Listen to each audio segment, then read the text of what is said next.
नमस्कार,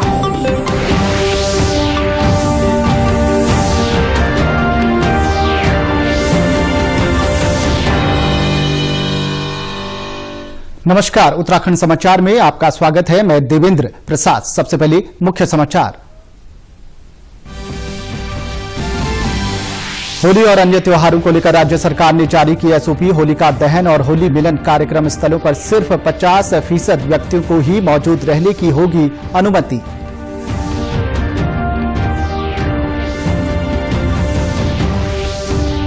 मुख्यमंत्री ने वीडियो कॉन्फ्रेंस के माध्यम से आपदा प्रबंधन विभाग की समीक्षा की। उत्तराखंड में शोध संस्थान खोलने और न्याय पंचायत स्तर पर टीमें गठित करने के दिए निर्देश।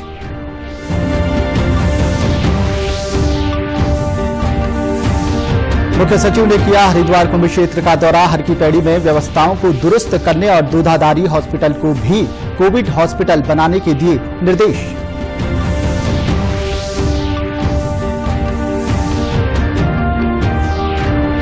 और प्रदेश के कुमाऊं मंडल में खड़ी और बैठकी होली का दौर जारी। गांव-गांव होलियारों की टोलियां ढोलक की थाप पर होली के गीतों को दे रही मनमोहक प्रस्तुति। अब समाचार विस्तार से। देश में लगातार बढ़ रहे कोरोना संक्रमण के मामलों को देखते हुए राज्य सरकार ने आमजन की सुरक्षा के तहत होली और अन्य त्योहारों को लेकर एसओपी जारी की है, जिसके तहत होलिका दहन और होली मिलन कार्यक्रम स्थलों पर सिर्फ 50% व्यक्तियों को ही मौजूद रहने की अनुमति होगी।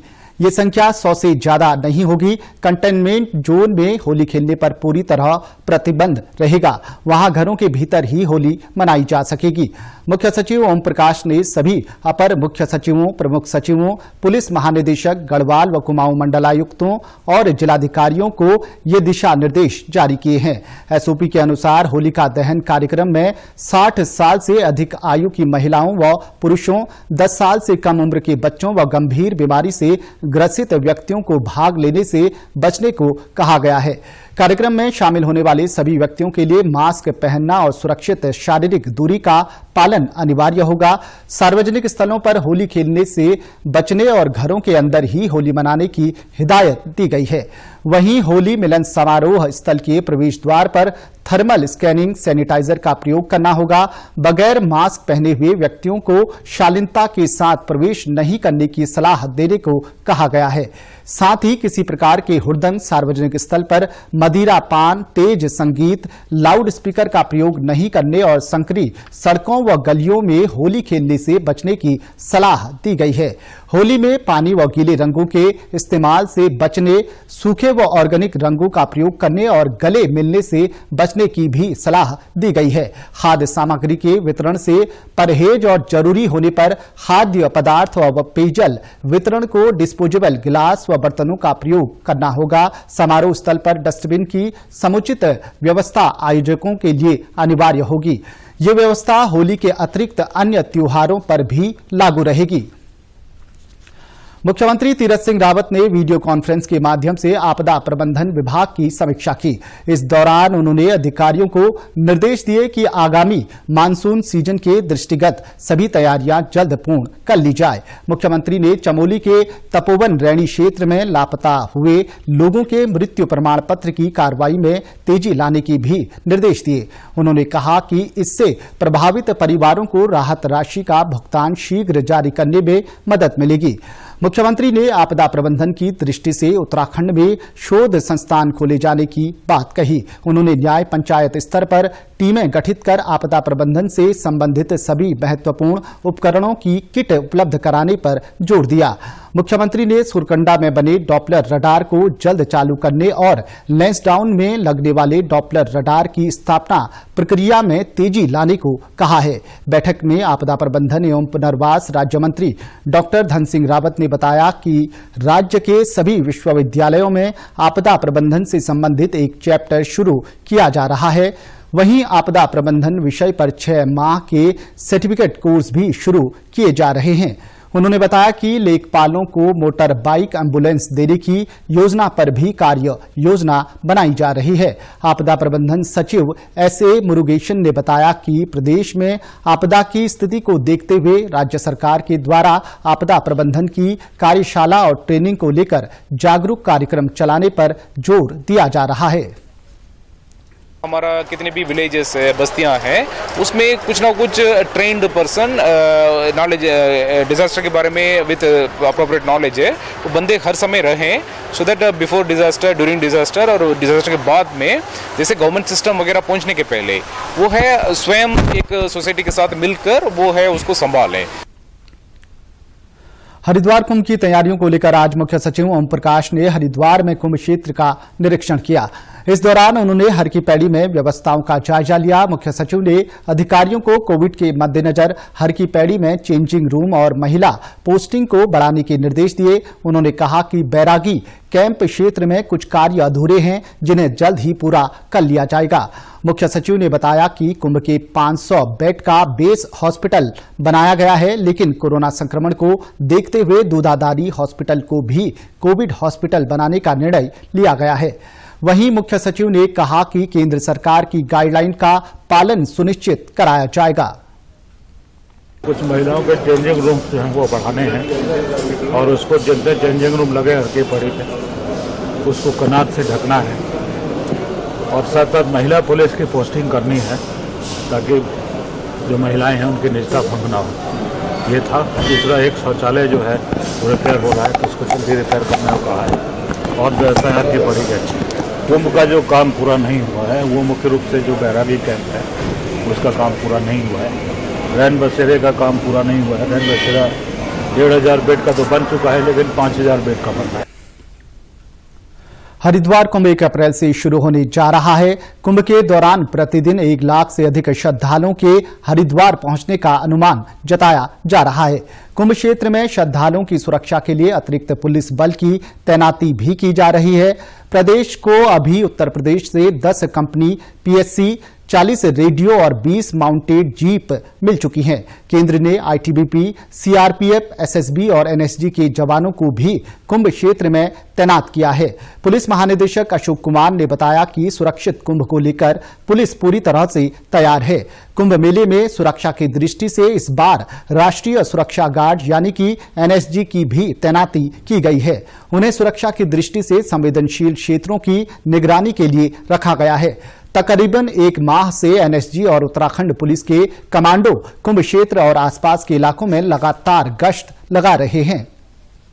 हमारा हरिद्वार कुंभ को पूरी तरह सुरक्षित बनाने हेतु हमने पूरी तैयारियां कर ली हैं। लगभग 20,000 पुलिस बल लगाया जा रहा है और उसमें एनएसजी के भी कमांडो बुलाए गए हैं। केंद्रीय सशस्त्र बल भी हैं। हमारी उत्तराखंड पुलिस, यूपी की पीएसी और भी जगह से फोर्स बुलाया है और हमारी पूरी तैयारी है कि कुंभ को 100% सुरक्षित ढंग से कराया जाना है। वहीं हरिद्वार कुंभ में यातायात व्यवस्था को सुचारू रखना बड़ी चुनौती है। इसके लिए पुलिस विभाग ने पूरा रोडमैप तैयार किया है। इस ओर पुलिस महानिदेशक ने अधिकारियों को दिशा निर्देश दिए हैं। उन्होंने बताया कि कुंभ में यातायात को सुचारू रूप से चलायमान रखने के लिए बाहरी राज्यों और जनपदों से आने वाले बड़े एवं छोटे वाहनों की पार्किंग की व्यवस्था पूर्व से ही सुनिश्चित कर ली जाए। पैदल यात्रियों के लिए घाटों तक पहुंचने के लिए मार्ग व्यवस्था बनाए रखने के लिए बैरिकेड और अन्य संसाधन की व्यवस्था दुरुस्त होनी चाहिए। हमारा जो है कौन किस रूट से आएगा, कौन सी पार्किंग में जाएगा, कौन से घाट पर स्नान करेगा, कौन सी पार्किंग से अगर भर जाती है तो फिर हमारे क्या इमरजेंसी प्लानिंग होगी, कहाँ डाइवर्ट करेंगे, वो सारी योजना हमारी बन चुकी है। उसके लिए हम लगातार अपने सेक्टर ऑफिसर, जोनल ऑफिसर्स के से ब्रीफ कर रहे हैं और जैसा मैंने कहा कि मुझे पूरा विश्वास है कि कोई किसी भी तरह का उसमें अड़चन नहीं आएगी। पुलिस महानिदेशक अशोक कुमार ने प्रदेशवासियों से होली पर्व पर कोरोना गाइडलाइन का पालन करने और शांति व्यवस्था बनाए रखने में सहयोग करने की अपील की है। एक वीडियो जारी करते हुए उन्होंने कहा कि होली रंगों का त्योहार है जो आपसी प्रेम और सौहार्द का प्रतीक है। उन्होंने होली में नशे का सेवन न करने, बिना हेलमेट पहने 2 पहिया वाहन न चलाने और ट्रिपल राइडिंग न करने की सलाह दी है। उन्होंने कहा कि बिना सहमति के किसी पर जबरदस्ती रंग लगाकर उसे दुखी एवं तनाव उत्पन्न करने की कोशिश से बचना चाहिए। आप सब लोग होली खुशी से मनाएं, हर्षोल्लास के साथ मनाएं। साथ ही ये भी ध्यान रखें कि हम अपनी होली मनाने में किसी और को दुखी न करें, किसी पर जबरदस्ती रंग न डालें। होली के दौरान अनावश्यक नशा करके हुड़दंग न करें कोई शांति एवं कानून व्यवस्था की समस्या पैदा न करें, हेलमेट पहन करके वाहन चलाएं। आप नशा करके सड़कों पे निकलेंगे तो खुद भी आपकी जिंदगी भी खतरे में होगी, दूसरों के लिए भी आप खतरा बन सकते हैं। तो आप खुद की और दूसरों की सुरक्षा का ख्याल रखें, कोविड की गाइडलाइंस का पालन करें, 2 गज की दूरी, मास्क है जरूरी और सैनिटाइजर का प्रयोग भी करें। प्रदेश में होली का त्योहार बड़े धूमधाम के साथ मनाया जा रहा है। प्रदेश के कुमाऊं अंचल में बसंत पंचमी के दिन से ही खड़ी और बैठकी होलियों की शुरुआत हो जाती है। इन दिनों पर्वतीय अंचलों में होली के कई कार्यक्रम आयोजित किए जा रहे हैं, जिनमें होली का ऐतिहासिक और सांस्कृतिक महत्व देखने को मिल रहा है। बागेश्वर जिले में चतुर्दशी के दिन बागनाथ और कोट भ्रामरी मंदिर में भव्य होली का आयोजन किया गया, जिनमें बिलोना, नैल, सात, रदबे, अमतोड़ा, होली, आरे आदि गांव से आए होलियारों ने भगवान शिव की आराधना कर होली गायन किया। बता दें कि बागनाथ मंदिर में सामूहिक होली गायन की परंपरा वर्षों से चली आ रही है। होलियार मंदिर प्रांगण में एकत्र होते हैं। सारे गांव की होलियों के आने पर गायन किया जाता है। गरुड़ के कोट भ्रामरी मंदिर में भी चतुर्दशी को सामूहिक होली गायन किया गया। वहीं जिले के घर घर में महिलाओं की होली चल रही है। जिला मुख्यालय सहित गांव-गांव होलियारियों की टोलियां ढोलक की थाप पर दिन भर अबीर गुलाल के बीच होली के गीत प्रस्तुत कर रही हैं। महिलाएं भी टोलियों में घर घर जाकर होली गायन कर रही हैं। मिलन का त्योहार है, सौहार्द का त्योहार है। विशेष तौर से हमारे पहाड़ की होली पूरे विश्व में प्रसिद्ध है और हमारे बागेश्वर की होली क्योंकि बागनाथ जी को काशी का रूप दिया गया है। हमारे 7 गांवों की होलियां जौलकांडे, एक होली खोली, बहोली, द्यांगण, शिवनी, तमाम 8-10 गांवों की होलियां वहां से भी आकर के हम सामूहिक रूप से बागनाथ मंदिर में होली का एक भव्य आयोजन करते हैं। सांस्कृतिक नगरी अल्मोड़ा में भी होली कार्यक्रमों की धूम है। जिले में मां नंदा देवी मंदिर और प्रसिद्ध जागेश्वर धाम से होली का शुभारंभ किया जाता है। महिला कल्याण संस्था अल्मोड़ा ने 2 दिवसीय होली कार्यक्रम का आयोजन किया। इस दौरान अल्मोड़ा, रानीखेत, भवाली, नैनीताल और बागेश्वर की महिला टीमों ने प्रतिभाग किया।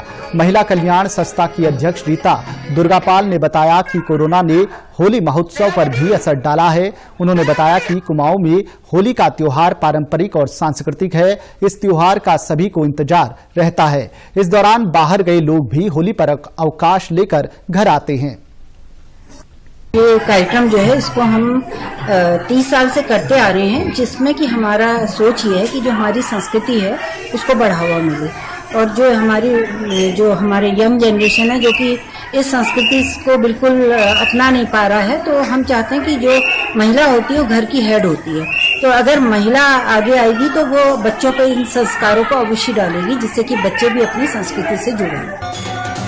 अल्मोड़ा के रंगकर्मी व लोक गायक नवीन बिष्ट ने बताया कि कुमाऊं में होली गायन की परंपरा करीब 2 शताब्दी से जारी है। उन्होंने कहा कि पौष माह के द्वितीय और रविवार से होली तक शास्त्रीय और रागों के माध्यम से होली का गायन किया जाता है। और यहाँ जो होली की बैठकी की शुरुआत होती है, पूष के प्रथम रविवार से यहाँ की परंपरा है। पूष मास के प्रथम रविवार से होली की शुरुआत होती है और ये लंबा सफर इसका होता है और ये झगड़ी यानी कि होली का जब समापन होता है टीके के दिन तक यह कार्यक्रम चलता है। बाल संरक्षण आयोग के निर्देश पर प्रदेश के हर जिले में बाल मित्र थाना खोला जा रहा है। इसी क्रम में आज टिहरी की एसएसपी तृप्ति भट्ट ने नरेंद्र नगर थाना अंतर्गत बाल मित्र थाने का शुभारंभ किया। इस अवसर पर एसएसपी तृप्ति भट्ट ने कहा कि आज के दौर में बहुत छोटी अवस्था में बच्चे अनजाने में अपराध के शिकार हो जाते हैं। उन्हें नहीं पता होता कि वे जो अपराध कर रहे हैं उसके दंड का स्वरूप क्या होगा। ऐसे ही बच्चों के लिए प्रत्येक जनपद में बाल मित्र थाना स्थापित किए जा रहे हैं, जिससे कि ये बाल मित्र थाना बुरी लत में फंसने वाले बच्चों को सही मार्ग पर लाने में अहम भूमिका निभाएगा। पुलिस महानिदेशक महोदय के निर्देशन में हम सभी की ये पूरी कोशिश है कि जो भी हमारे थाने हो वो महिला फ्रेंडली, विक्टिम फ्रेंडली और इसी क्रम में हमने थाना नरेंद्र नगर में महिला हेल्पलाइन की भी स्थापना पूर्व में करी थी।